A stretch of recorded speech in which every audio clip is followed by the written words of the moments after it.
लोगों ने अपना अपना योगदान दिया और कई आंदोलन उसमें छिड़े, जिनमें से एक आंदोलन है दांडी मार्च, है ना, जिसका वर्णन इस पाठ में आपने किया गया है। ठीक है, अब आएंगे पैराग्राफ पर। राष्ट्र की आबादी करीब 3000 थी। कितनी आबादी थी राष्ट्र की? 3000। राष्ट्र के स्थान का नाम, लेकिन उनकी जनसभा में 20,000 से ज्यादा लोग थे। लेकिन उनकी जो वहां पर जनसभा की जा रही है, सभाएं की जा रही थी, उसमें कितने लोग थे? 20,000 लोग थे।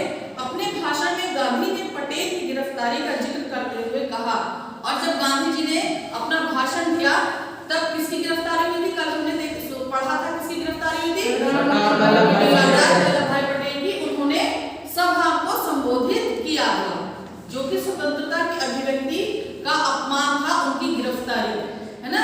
सिर्फ उन्होंने अपने अधिकार का प्रयोग ही तो किया था, किसी कोई गलत कार्य तो नहीं किया था। लेकिन क्योंकि सरकार कैसी थी? ब्रिटिश सरकार थी, अंग्रेजी सरकार थी, तो वो जो एक्ट वो कर रहे थे, जो कार्य किया जा रहा था, स्वतंत्रता के लिए लड़ाई जो की जा रही थी, वो अंग्रेजी शासन के विरुद्ध थी, है ना। भाई उन्हीं से तो निजात पाना चाह रहे थे, उन्हीं से तो मुक्ति पाना चाह रहे थे। उन्होंने इतने ज्यादा कर लगाकर इतना, कोई भी उनके राज्य में सुखी नहीं था। तो भाषण में गांधी जी ने पटेल की गिरफ्तारी का जिक्र करते हुए कहा कि सरदार को यह सजा आपकी सेवा के पुरस्कार के रूप में मिली है। किसकी सेवा के? जनता को संबोधित कर रहे थे। तो आपकी जो सेवा का कार्य सरदार वल्लभ भाई पटेल और हम सब मिलकर कर रहे थे, तो उसकी सबकी इस कार्य की सजा उन्हें क्या मिली है? पुरस्कार स्वरूप। वे किसी अच्छे कार्य के लिए पुरस्कार दिया जाता है, लेकिन ये सजा उनके लिए क्या है? पुरस्कार की तरह है, क्योंकि जो स्वतंत्रता आंदोलन है, इस कार्य में ही इस तरह के पुरस्कार हमें मिलते रहेंगे और हम सभी को ऐसे पुरस्कारों के लिए तैयार रहना है। उन्होंने सरकारी नौकरियों से इस्तीफे का उल्लेख किया है, और उन्होंने क्या किया? आग्रह किया जो सरकारी नौकरियों से इस्तीफे दे दिए जाए। क्यों दे दिए जाए? क्योंकि जो सरकारी नौकरी थी उस समय किसकी नौकरी थी? किसकी गुलामी थी? हाँ, अंग्रेजों की गुलामी की। सरकार किसकी थी? तत्कालीन सरकार कौन सी थी? अंग्रेजी सरकार थी। और उसकी नौकरी करने वाले लोग क्या हो जाते थे? अंग्रेज भक्त हो जाते थे। और जब अंग्रेज भक्त होते थे तो क्या करते थे? वो अपने देश के साथ, देश के तो विरोध में ही खड़े होंगे, है ना। तो इसलिए उन्होंने क्या किया? आग्रह किया कि जो सरकारी पदों पर नियुक्त हैं वो लोग अपने अपने इस्तीफे दें और देश के आंदोलन में, देश की स्वतंत्रता के लिए आगे आए। और कहा कि कुछ मुखी और तलाटी गंदगी पर मक्खी की तरह चिपके हुए। उल्लेख किया कि कुछ लोग जो गंदगी पर मक्खी की तरह चिपके हुए हैं, है ना, जो गंदगी पर मक्खी की तरह चिपके हुए हैं। कौन मक्खी की तरह? भारतीय, है ना। उन्हें अपने देश के साथ खड़ा होना चाहिए। उन्होंने मक्खी की तरह चिपक कर, यानी अंग्रेजी सरकार के स्वामी भक्त बने हुए हैं। ऐसे लोगों को अपनी जो गलती कर चुके वो गलती भूल जाए, तुच्छ यानी उस गलती को भूल कर क्या करें?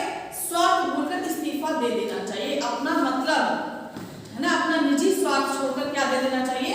अपनी सरकारी नौकरियों से इस्तीफा दे देना चाहिए। ऐसे लोगों को जो कि अंग्रेजी सरकार की गंदगी, है ना, जो विरोध में नहीं खड़े हो रहे, उनके गलत कार्यों के बावजूद उनके पीछे से खड़े हैं, उन लोगों पर जो उनसे गलती हो चुकी है उसे छोड़े और आगे बढ़े। अब अपनी गलती का सुधार करें, निजी स्वार्थों पर ध्यान ना दें। उन्होंने कहा आप लोग कब तक गांवों को चूसने में अपना योगदान देते रहेंगे? गांव क्या हो रहे थे? गांव हो या शहर हो, देखो भारत जो है वो ज्यादातर गांव में ही बसता है ना। भारत में चाहे ज्यादातर जो जनता है वो ग्रामीण जनता है। और अब क्या? पहले से, और उनका जो प्रमुख व्यवसाय था और रहा है वो क्या है? कृषि, है ना। तो उस समय क्या था? उन लोगों को बहुत ज्यादा अंग्रेजी सरकार ने क्या है, पढ़े लिखे नहीं होते थे वे लोग, हर तरह से उनका शोषण किया जा रहा था। कर लगाकर, तरह तरह के कर लगाकर उनका क्या किया जा रहा था? शोषण किया जा रहा था।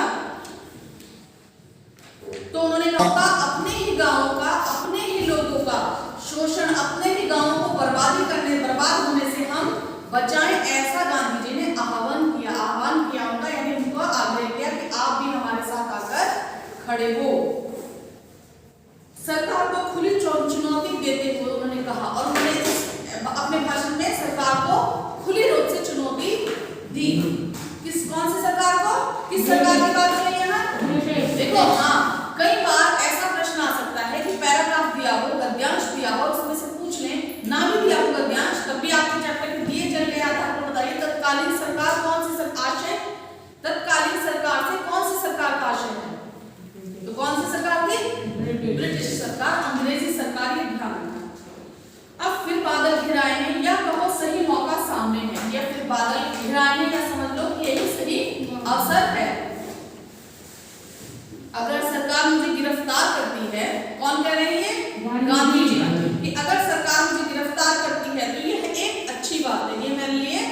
सौभाग्य की बात है, मुझे 3 माह की सजा होगी तो सरकार को लज्जा आएगी। तो इसमें अगर मुझे सरकार सजा देगी, सरदार पटेल पकड़े गए तो उनके लिए सजा क्या है, पुरस्कार से कम नहीं है। तो मेरे लिए भी क्या होगा, वो पुरस्कार स्वरूप होगी। लेकिन अगर शर्म आएगी, कोई शर्मिंदा होगा तो वो कौन होगा, अंग्रेजी सरकार, क्योंकि हम तो अपने देश की सेवा कर रहे हैं जो कि हमारा कार्य है ना। ऐसा कार्य है जिसे करने में हमारा जो मस्तक है वो गर्व से ऊंचा उठता है, उसकी सजा पाने में भी। लेकिन लज्जा किसे आनी चाहिए, अंग्रेजी सरकार को, जो हमें हमारा शोषण कर रही है। राजद्रोही को तो काला पानी, देश निकाला या फांसी की सजा हो सकती है। मुझ जैसे लोग अगर राजद्रोही होना अपना धर्म माने तो उन्हें क्या सजा मिलनी चाहिए। अब राजद्रोह क्या होता है, देश से गद्दारी, है ना, देश के विरोध में कार्य करना। तो उसके लिए क्या सजा होती है, काला पानी। काला पानी की सजा है, नहीं ना तो आपको कोई देखेगा ना ही आप किसी को देख पाएंगे। काला पानी की सजा, काला पानी की सजा पहले कहाँ होती थी, अंडमान निकोबार, वहां जो जेल है वो सबसे बड़ी जेल है, तो वहां पर होती थी। या फिर सजा होती है उसके अलावा फांसी की सजा। कौन सी सजा होती है, फांसी की सजा। मुझ जैसे लोग अगर राजद्रोही होना अपना धर्म माने, यदि मैं अपना धर्म मानूं, राजद्रोही यहाँ पर राजद्रोह का क्या मतलब है, यहाँ राजद्रोह अपने देश से, अपनी भारत माता से राजद्रोह नहीं है, यहाँ है ब्रिटिश सरकार से राजद्रोह। क्योंकि राजगद्दी पर कौन है उस समय, अंग्रेज लोग, है ना। तो उनसे हम अगर उनसे द्रोह कर रहे हैं, विद्रोह कर रहे हैं, तो वो गलत नहीं है, क्योंकि स्वतंत्रता हमारा जन्मसिद्ध अधिकार है और उसे लेने के लिए हम जो भी कर्म करेंगे वो सत्कर्म होगा। वो हमारा देशद्रोह नहीं है, क्योंकि हम अपने राष्ट्र के लिए, अपनी भारत माता के लिए लड़े थे। राजद्रोह उनकी नजर में होगा जो राजगद्दी पर इस समय विराजमान है। और राजगद्दी किसने छीनी हुई थी, अंग्रेजी सरकार ने। ठीक है, समझ में आया जी मैम। सत्याग्रही शाम 6 बजे रात से चले। अब जो सत्याग्रह आंदोलन में साथ दे रहे थे वो कितने बजे चले, रात से 7 बजे, शाम 6 बजे। कितने बजे चले, शाम के 6 बजे। और 8 बजे कनकापुरा पहुंचे। उस समय लोग यात्रा से कुछ थके हुए थे, कुछ थकान इस आशंका से थी, कुछ तो यात्रा से थक गए थे और कुछ उनके मन में संदेह था। क्या संदेह था, कि मही नदी कब और कैसे पार करेंगे। जो बहुत बड़ी नदी थी मही नदी, कि उसको पार कैसे किया जाए, वो होगी भी या नहीं होगी, और होगी तो उसके बीच में उसे पार करने में कितनी कठिनाइयों का सामना करना होगा। उन बाधाओं को सोचकर उनका मन जो है वो, दिमाग जो है थक रहा था। ठीक है ना। अब देखो, किनारे, नदी के किनारे पहुंचते ही समुद्र की ओर से आने वाली ठंडी बयार यानी हवा, ठंडी हवा ने सत्याग्रहियों का स्वागत किया। वो जो ठंडी हवा चल रही थी वो ऐसा लगता था जैसे सत्याग्रहियों का स्वागत करने के लिए चली है। कनकापुरा में 105 साल की एक बूढ़ी महिला ने गांधी जी के माथे पर तिलक लगाया। कितने साल की महिला थी जिन्होंने गांधी जी का तिलक लगाया, 105 साल। ठीक है, गांधी जी का तिलक, नदी पर पहुंचने पर गांधी जी का तिलक किसने किया, 105 साल की महिला। ठीक है, महात्मा जी स्वराज लेकर जल्दी वापस आना। स्वराज यानी अपना राज्य, है ना, स्वतंत्रता का राज, जल्दी वापस आना। गांधी, ये उन्होंने दी अपनी शुभकामनाएं। ये क्या दी उन्होंने, शुभकामनाएं। गांधी ने कहा, मैं स्वराज लिए बिना नहीं लौटूंगा, कि जब मैं लौटूंगा, यानी कि अगर लौटूंगा तो स्वराज के साथ लौटूंगा, और स्वराज नहीं मिल पाया तो लौटूंगा ही नहीं, है ना। गांधी की जनसभा यानी जो लोगों की सभा हुई वहां का निर्धारित समय 8 बजे था। उसका समय क्या तय किया गया था, निर्धारित यानी तय समय कितने था, 8 बजे था। और वो यात्रा कितने बजे शुरू हुई थी, रात से कितने बजे चले थे, 6 महिला कितने साल की थी, 105 साल की। ठीक है, उन्होंने क्या किया, क्या शुभकामना दी, स्वराज को लेकर ही वापस आना, अपना स्वतंत्र कराना भारत माता को। अब है जनसभा में गांधी ने ब्रिटानिक शासन का जिक्र किया। उन्होंने कहा, इस राजा में रंग से राजा तक सब दुखी हैं। उन्होंने कहा कि इस राज्य में चाहे वो ऊपर बैठे हुए, ऊपर उच्चासीन पदों पर हो, राजा के रूप में हो, या वो रंग यानी बिल्कुल गरीब आदमी, ऊपर से नीचे तक सभी शिकार हो रही हैं। ठीक है, सभी परेशान हैं, कोई भी सुखी नहीं है। राजे महाराजे जैसे सरकार नाचती है, नाचने को तैयार है। यानी जो रियासत के लोग थे, अगर वो चाहते तो वो एक साथ हो सकते थे, हुए भी, लेकिन धीरे धीरे हुए। उनमें क्रांति की भावना जगानी पड़ी, उन्हें प्रयास करने पड़े, और जिन लोगों ने सबसे पहले आगे बढ़कर प्रयास किया उन्हीं के नाम अग्रणी हैं। हमें कुछ इन लोगों के नाम पता है, कुछ नहीं है, बहुत सारे जिनके नाम जो है बिल्कुल स्पष्ट इतिहास में लिखे हुए हैं, लेकिन ये भी कम है। ये सारे व्यक्ति नहीं है, वो जो पीछे से लड़े थे वो सारे व्यक्ति नहीं है। और ये इनके नाम क्यों है? क्योंकि प्रथम प्रयास इनकी तरफ से किए गए अपने अपने एरिया में। अब कुछ लोग थे जो आगे नेतृत्व के लिए आगे बढ़े और बाकी लोगों को उन्होंने जागृत किया, है ना। तो इस साथी लोग हैं वो भी क्या कर रहे हैं, अंग्रेजी सरकार के स्वामी भक्त बने हुए, जैसे वो नचाते हैं वैसे ही वो नाच रहे हैं। यानी अपनी बुद्धि का प्रयोग वो नहीं कर रहे, अपने स्वाभिमान को जागृत नहीं कर रहे। भले ही जो अंग्रेजी सरकार में जो उच्च पद पर थे उनको कोई कमी नहीं थी, है ना, अच्छी खासी सैलरी थी उनकी, एक वेतन अच्छा खासा, लेकिन स्वाभिमान, जब हम किसी के गुलाम हैं तो हमारा स्वाभिमान, हमारी सरकार में दूसरे हमारे ऊपर शासन कर रहे हैं तो हमारा स्वाभिमान खत्म हो गया, है ना। और स्वाभिमान के बिना व्यक्ति कैसा होता है, मृत समान। अब आएंगे, और इनका संहार करना चाहिए, संहार यानी नाश कर देना चाहिए। रास्ते में रेतीली सड़कों के कारण यह प्रस्ताव किया गया कि गांधी थोड़ी यात्रा कार से कर ले। जब रास्ते की जो जमीन थी वो पथरीली थी, रेतीली थी, तो उन्होंने सबने सुझाव दिया कुछ लोगों ने कि भाई आप आधी यात्रा कैसे कर लो, कार से कर लो। लेकिन गांधी जी ने ऐसा करने से साफ मन का इनकार कर दिया, उन्होंने अस्वीकार कर दिया ये प्रस्ताव। उनका कहना था, क्यों किया उन्होंने, कि यह उनके जीवन की आखिरी यात्रा है। उन्होंने क्या माना कि यह यात्रा उनके जीवन की आखिरी यात्रा है, और ऐसी यात्रा में निकलने वाला वाहन का प्रयोग नहीं करता। और जो जीवन की आखिरी यात्रा होती है उसमें वाहन का प्रयोग नहीं होता, किसका प्रयोग होता है, कंधों का प्रयोग होता है। आखिरी यात्रा कौन सी होती है, अंतिम यात्रा कौन सी होती है, अंतिम यात्रा मृत्यु। हाँ, जब किसी की मृत्यु हो जाती है तो किस में जाता है, कंधे में जाता है। तो उन्होंने कहा कि मेरी आखिरी यात्रा ये है, तो मैं अपने पैरों पर चलकर जाऊंगा, लेकिन मैं किसी वाहन का प्रयोग नहीं करूंगा। धर्म, यह पुरानी रीति है, यह रिवाज है पुराना। धर्म यात्रा में हवाई जहाज, मोटर या बैलगाड़ी में बैठकर जाने वाले को लाभ नहीं मिलता। यानी जो धार्मिक भाव से की जाए जो यात्रा, वो कैसी होती है, वो पद यात्रा ही होनी चाहिए। जैसे हम बहुत सारे वैष्णो देवी मंदिर जाते हैं या कोई भी तीर्थ स्थान पर जाते हैं, तो वहाँ ज्यादा से ज्यादा कैसे चलना चाहिए, पैदल यात्रा की, उतना ही पुण्य हमें मिलेगा। और यह जो यात्रा थी आंदोलन के लिए स्वतंत्रता की, यह भी किसी धार्मिक तरीके से भी ऊंची थी, है ना। क्योंकि धर्म में अपने अपने धर्म के लिए सब लड़ते हैं, अपने पुण्य के लिए सब चाहते हैं उसको बढ़ाना, लेकिन ये कैसे थी, देश की स्वतंत्रता के लिए लड़ाई थी, तो यह उससे भी अधिक महत्व अपना रखती थी। अब देखेंगे, ब्रिटिश हुक्मरानों में से, हुक्मरानों यानी शासकों में से एक वर्ग ऐसा भी था जिन्हें लग रहा था, जिन्हें महसूस हो रहा था कि गांधी और उनके सत्याग्रही, उनके साथ जो और लोग थे, मही नदी के किनारे अचानक नमक बनाकर कानून तोड़ देंगे, कि वहां वो नमक बनाकर कानून को तोड़ेंगे।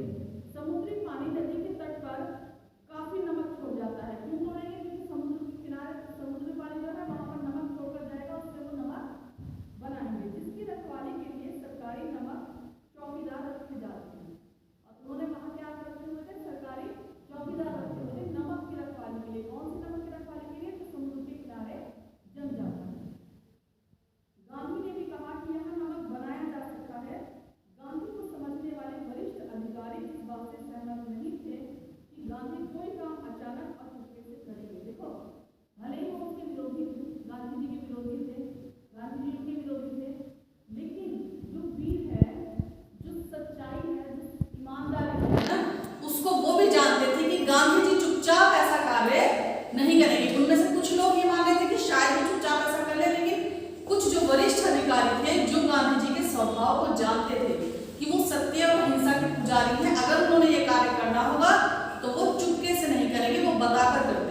और उन्होंने नहीं बताया तो इसका मतलब वो कार्य ऐसा नहीं करेंगे। उन्हें भी उन पर विश्वास था, भले ही वो दुश्मन है, लेकिन दुश्मन के जो अच्छे गुण हैं तो उन्हें भी वो हर व्यक्ति स्वीकार करेगा, जो अच्छाइयां हमारे अंदर हैं।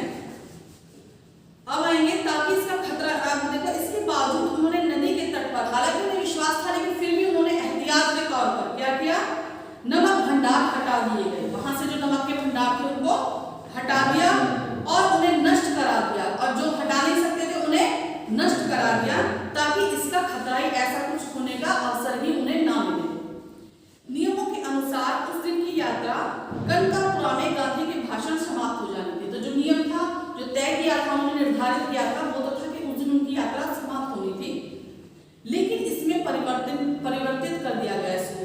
क्यों परिवर्तित किया? इसमें बदलाव कर दिया। परिवर्तन यानी इसको थोड़ा सा बदल दिया। जो उन्होंने कार्यक्रम बनाया था उसमें थोड़ा सा बदलाव उन्होंने किया कि नदी को आधी रात के समय समुद्र का पानी चढ़ने पर पार किया जाए। उन्होंने क्या तय किया कि नदी अब ना पार करके हम आधी रात के बात करेंगे जब समुद्र का पानी ऊपर चढ़ेगा, ताकि कीचड़ और दलदल में कम से कम चलना पड़े। भाई पानी चढ़ जाएगा तो कीचड़ और दलदल से हमें थोड़ा छुटकारा मिलेगा। रात 10:30 बजे भोजन के बाद, कितने बजे? 10:30 बजे भोजन के बाद सत्याग्रही नदी की ओर चल पड़े। अंधेरी रात में गांधी को करीब 4 किलोमीटर दलदली जमीन पर चलना पड़ा। अंधेरी रात में गांधी जी कितने किलोमीटर दलदल नदी में चले? 4 किलोमीटर। कितने किलोमीटर? 4 किलोमीटर। अब रात में उन्होंने कितने बजे शुरू की नदी में चढ़ाई? ठीक है। कुछ लोगों ने गांधी जी को कहा कि इन्हें कंधे पर उठा लिया जाए, लेकिन उन्होंने इस चीज को मना कर दिया। कहा यह धर्म यात्रा है, चलकर ही पूरी की जाएगी। तट पर पहुंचकर गांधी ने पैर धोए और झोपड़ी में आराम किया। आधी रात का इंतजार किया कि आधी रात को उन्हें आगे और बढ़ना था। मही के तट पर उस घुप अंधेरी रात में ऐसा लग रहा था जैसे कि मेला लगा हो।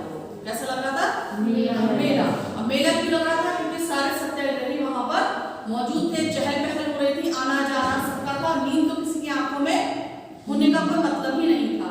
अच्छा देखो, गांधी जी बार बार कार के लिए मना कर रहे हैं, कंधे पर बैठने के लिए मना कर रहे हैं, सब उनकी उम्र देखकर और कि भाई थक गए होंगे इसलिए करते हैं, लेकिन उन्होंने एक समानता दिखाते हुए, है ना, कि भाई लोग उसका नेतृत्व कर रहे हैं तो वो विशेष नहीं है। उन्होंने यह मना करके, इनकार करके क्या दिखाया, क्या आदर्श प्रस्तुत किया कि वो सबके समान ही हैं, है ना। और अगर वही थकान महसूस करके अतिरिक्त फायदा उठाते तो क्या होता? संगठन में कहीं ना कहीं चर्चा का विषय बनता है, उससे फूट पड़ने के आसार पैदा हो जाते हैं, है ना। कुछ लोग हमारे साथ होते हैं, लेकिन उनके मन में कहीं ना कहीं 1% क्या होता है? विरोध की भावना होती है, और उस विरोध की भावना को वो जगाना नहीं चाहते थे। एक समान, एक सबका एक जैसा होने का वो आदर्श प्रस्तुत उन्होंने वहां पर किया। अब देखो, दांडिया रास में निपुण दरबार थे, उनके गीत के बोल थे। जो अब मेला लगा हुआ था, रात में उन्हें इंतजार करना था आधी रात का, तो वो सोए नहीं, क्योंकि उनके मन में उत्साह भरा हुआ था स्वतंत्रता लेने के लिए। तो उन्होंने क्या किया? दांडिया रास। दांडिया रास को पता है? नृत्य। देखो गांधी का दांडिया रास, अब देखो पंक्तियां कौन सी हैं और उन्होंने जो गीत गाए। देखो गांधी का दांडिया रास, देखो वल्लभ का दांडिया रास, दांडिया रास सरकार का नाश। और दांडिया रास कैसा दांडिया रास है? ये सरकार का नाश करने के लिए हमने ये दांडिया रास कर रहे हैं। देखो विठल का दांडिया रास, देखो भगवान का दांडिया रास। और यह जो आंदोलन है इसमें हमारे साथ कौन है? ईश्वर साथ है। जो दांडिया हमारा नहीं है, ये किसका है? इसमें स्वयं ईश्वर भी हमारी मदद करेंगे। गांधी को नदी पार कराने की जिम्मेदारी रघुनाथ काका को सौंपी गई। उन्होंने इसके लिए एक नई नाव खरीदी, क्योंकि गांधी जी को नदी पार करानी थी। उसे लेकर कनकापुरा पहुंच गए। बदलपुर के रघुनाथ काका को सत्याग्रहियों ने निषाद राज कहना शुरू कर दिया। निषाद राज कौन थे? एक भील थे, जिन्होंने भगवान राम को जब नदी पार करनी थी, नौका में बैठाकर नदी पार करवाई थी। रामायण में एक प्रसंग है ना, निषाद भील। तो वैसे ही उनको उपाधि दी गई किन्हें? रामनाथ, किसको थे? रघुनाथ काका को, क्योंकि रघुनाथ काका की जिम्मेदारी थी गांधी जी को नई नाव में बैठा के, नई तो अपनी तरफ से लेकर आए थे, क्योंकि पुरानी नाव हो सकती है उनकी, उन्हें लग रहा होगा सक्षम ना हो नदी पार करने में, और कोई विघ्न या कोई बाधा ना पड़े जिससे विलंब हो। तो हो सकता है उन्होंने इसलिए नहीं खरीदी हो, या फिर वो उत्साहित हो कि भाई ये स्वतंत्रता में भाग ले रहे हैं, गांधी जी मेरी नाव में बैठेंगे, इसलिए उन्होंने उत्साह में नहीं कहा। इसके कई कारण हो सकते हैं। तो उन्होंने कौन सा कार्य किया? जिस प्रकार भगवान राम को निषाद भील ने मदद करके, सहायता करके नदी पार कराई थी, उसी तरह से रघुनाथ काका ने उन्हें जिम्मेदारी दी गई कि उन्होंने नदी पार करानी थी। और भी नावें चलती थी। जब समुद्र का पानी चढ़ना शुरू हुआ तब इतना अंधेरा घना हो गया कि छोटे मोटे दिए उसे भेद नहीं पा रहे थे। जब रात घनी अंधेरी हो गई और समुद्र का पानी इतना चढ़ गया तो जो दिए जल रहे थे उनका अंधेर जो रोशनी थी वो पर्याप्त नहीं थी रास्ता देखने के लिए। थोड़ी ही देर में कई हजार लोग नदी तट पर पहुंच गए, क्योंकि बाकी के लोग तो उत्साहित थे, है ना। सिर्फ उन्हें आवश्यकता थी नेतृत्व की, सिर्फ उन्हें आवश्यकता थी जागरूक करने की। बहुत सारे लोग ऐसे होते हैं जिन्हें थोड़ी सी जागरूक करने की, प्रेरित करने की आवश्यकता होती है ना। तो हजारों लोग उस तट पर उन्हें देखने पहुंचे। इन सबके हाथों में दिए थे। अब ये हमारा शीर्षक स्पष्ट हो रहा है कि वो हजारों लोग जो आए थे उनको देखने के लिए, वो सिर्फ आए नहीं थे, उन्हें लगा कि घनी अंधेरी रात है, तो देखो उन्होंने अपने भाव और उनके भाव वहां तक पहुंच गए। उनकी आवश्यकता तो उन्होंने क्या, सबके हाथों में दिए थे। जो दिए उन्होंने सत्याग्रही ने जला रखे थे रास्ते के लिए, वो पर्याप्त नहीं हो रहे थे। लेकिन जब इतने हजारों की तादाद में लोग आए तो वो सब दिए लाए, तो क्या हुआ, रात भी जगमगा उठी। पूरा गांव आसपास से आए लोग दिए की रोशनी लिए गांधी और उनके सत्याग्रहियों का क्या कर रहे थे, दूसरी बार इंतजार कर रहे थे। रात 12 बजे सागर नदी का किनारा भर गया। रात के 12 बजे किनारा जो था भरा हुआ था। किससे भरा हुआ था, लोगों से। पानी चढ़ाया था। गांधी झोपड़ी से बाहर निकले और घुटनों तक पानी में चलकर नाव तक पहुंचे। महात्मा गांधी की जय, सरदार पटेल की जय, जवाहरलाल नेहरू की जय के नारों के बीच नाव रवाना हो गई, यानी चल पड़ी। और नाव को कौन चला रहे थे, रघुनाथ जी। हाँ, नाव को कौन चला रहे थे, रघुनाथ काका। उनको किसकी उपाधि दी गई, निषाद राज। हाँ, निषाद राज कौन थे, जिन्होंने राम को नदी पार कराई। हाँ, जिन्होंने श्री राम जी को नदी पार कराने में सहायता प्रदान की थी और उनके बहुत बड़े भक्त थे, है ना। श्री राम जो थे उनको मित्र मानते थे, लेकिन वो उन्हें अपना स्वामी ही मानते थे, निषाद जो भी थे। कुछ देर में नारों की आवाज नदी के दूसरे तट से भी आने लगी। ऐसा लगा जैसे वह नदी का किनारा नहीं बल्कि पहाड़ की घाटी हो, जहां प्रतिध्वनि सुनाई दे। प्रतिध्वनि यानी जब हम पहाड़ पर चढ़ते हैं, जो हम जोर से बोलते हैं वो आवाज वापस लौट कर आती है, गूंजती है ना। आवाज गूंजकर हमें वापस आती है, वो कहलाती है प्रतिध्वनि। तो दोनों तरफ लोग थे और रात का अंधेरा था, भूप अंधेरा, सन्नाटा। समुद्र सागर जो है वो नदी चढ़ रही है, लेकिन उस समय लोगों की संख्या, जन समूह का उत्साह देखने लायक था। और रात में उनकी आवाज, उनकी नारों की, जयकारों की आवाज कैसी होती थी कि वो ऐसा लगा था किसी पहाड़ पर से लौट कर, यानी गायब नहीं हो रही थी, लेकिन सन्नाटे में भी वो गूंज रही थी। यात्रा का संभवतः महिसागर के दूसरे पार स्थिति कोई भिन्न नहीं थी। उसी तरह का कीचड़ और दलदल, अब एक तरफ से तो चल रही है, दूसरी तरफ भी कीचड़ और दलदल थी। यह पूरी यात्रा का संभवतः सबसे कठिन हिस्सा था। सबसे कठिन हिस्सा कौन सा था, उस दलदल कीचड़ को पार करना। 1.5 किलोमीटर तक पानी और कीचड़ में चलकर, कीचड़ में कितनी देर चले, 1.5 किलोमीटर तक। गांधी रात 1 बजे उस पार पहुंचे, यानी दूसरी पार पहुंचे। सीधे विश्राम करने चले गए। वो तो थक गए थे कि सीधे आराम करने चले गए। गांव के बाहर नदी के तट पर ही उन्होंने झोपड़ी पहले ही तैयार की हुई थी। गांधी के पार करने के बाद भी तट पर लोग दिए लेकर खड़े रहे। क्यों खड़े रहे, क्योंकि जो बाकी के उनके पीछे से जो सत्याग्रही आ रहे थे, जो आंदोलन में अपनी भागीदारी दे रहे थे, जो लोग और अन्य लोग थे, उनको रास्ता दिखाने के लिए, उनके स्वागत के लिए लोग दिए अभी भी जलाकर खड़े हुए थे।